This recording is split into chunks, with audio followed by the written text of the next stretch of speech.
حضرت موسیٰ نے دعا کی، قال رب اشرح لی صدری، اے پروردگار کھول دے میرا سینہ۔ حضرت کو غصہ بہت آتا تھا، معجزہ تھا ان کا غضب، تو غصناک آدمی جب غصہ ہو جاتا ہے سینہ تنگ ہو جاتا ہے۔ وَيَسِّرْ لِي أَمْرِي، اور میرا معاملہ آسان فرما۔ وَاحْلُلْ عُقْدَةً مِّن لِّسَانِي، کھول دے گرا میری زبان کا۔ وہ بچپن میں فرعون کی داڑھی نوچی، انہوں نے شور مچایا، مارو اسے۔ بیوی نے کہا آرام سے رہو، یہ بچہ ہے کچھ نہیں جانتا۔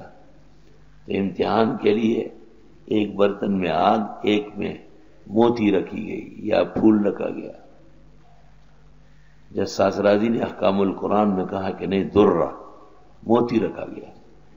تو بچے تو سب کچھ لیتے ہیں نا، الصبی یاخذ الصبی، ہر چیز درہ اٹھا کر کے آگ جلدی منہ میں رکھی، تو اس سے رگیں کھنچ گئی۔ جب گفتگو فرماتے تھے تو محسوس کرتے تھے کہ شاید رکاوٹ ہے۔ یفقہوا قولی، تاکہ سمجھ سکے میری بات۔ تقریر کے 4 اصول ہیں۔ پہلا اصول یہ ہے کہ وسیع الصدر ہو، رب اشرح لی صدری۔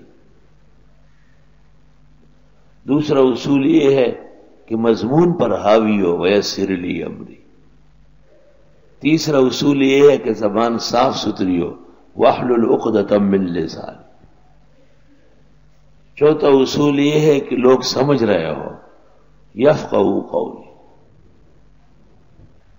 یہ 4 اصول جس خطیب نے جمع کیے وہ دنیا کا کامیاب خطیب ہوگا۔ وسیع الصدر ہو، گھبرائے نہیں۔ بڑے بڑے علماء ہوں گے، آپ کیوں ڈرتے ہیں؟ اور میں ایک جگہ جمعہ پڑھانے گیا تو 2-4 مولوی امتحان کے طور پر آئے، سامنے بیٹھ گئے۔ ان کا یہ خیال تھا کہ اس پہ روب آ جائے گا۔ میں نے کہا ہم نے تو ایک کا روب قبول کیا ہے، دوسرے کو روب وہ والا نہیں مانتے۔ میں نے اس موضوع پر تقریر کی کہ اگر کوئی مولوی سامنے بیٹھا ہو تو تقریر کیسے ہونا چاہیے۔ ان کو لتاڑنا شروع کر دیا دبا دب، یہ اس پہ کے پیچھے چلا گیا، اس کے پیچھے چلا گیا۔ مولانا سمیع الحق صاحب کوڑا خٹک ہمارے ہاں ایک دفعہ جمعہ پڑھا رہے تھے، اس پرانے زمانے میں، اس وقت اتنے مشہور نہیں تھے، صرف دارالعلوم حقانیہ کے استاد تھے اور الحق کے ایڈیٹر تھے۔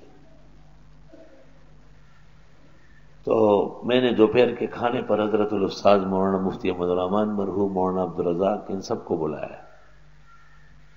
ان کو دیکھ کے مجھے کہا الکا ظالمہ دا پلاران در آپس اللہ وسلم ویدی مخ کے ویدی جمعہ سنگا کو خیر کہتے ان کو کیوں لے کے آئے، ان کی کیا ضرورت ہے؟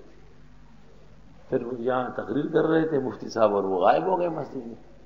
ہم مسلح بچھا چکے تھے، کوئی بھی آ نہیں ہے۔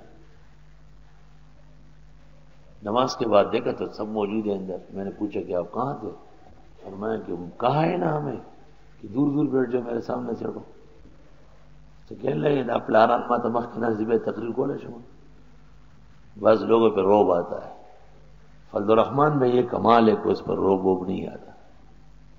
اللہ تعالیٰ نے مفتی صاحب کو جو سلیقہ دیا تھا۔ بعض لوگ بہت بڑے عالمی ہوتے ہیں۔ ایک بڑے خطیب ہمارے یہاں کراچی میں گزرے، بہت بڑے عالم دیوبند فاضل تھے۔ ہمارے ایک ساتھی تھے، اس کی داڑھی اتنی بڑی تھی اور احمق الذی تھا، یعنی ضرب زید امرن نہیں سمجھتا تھا۔ وہ جا کے تقریر کے سامنے کھڑا ہو جاتا تو اس کی تقریر ساری برباد ہو گئی۔ اب اس غریب کو کون سمجھائے کہ بھئی یہ نہ مولوی ہے نہ مولوانا ہے، ایسے ہی کتر پانا ہے، اور تشگیر ہو، بس تشگیر ہو، ترخصیتیں انہیں بھول گی رہو۔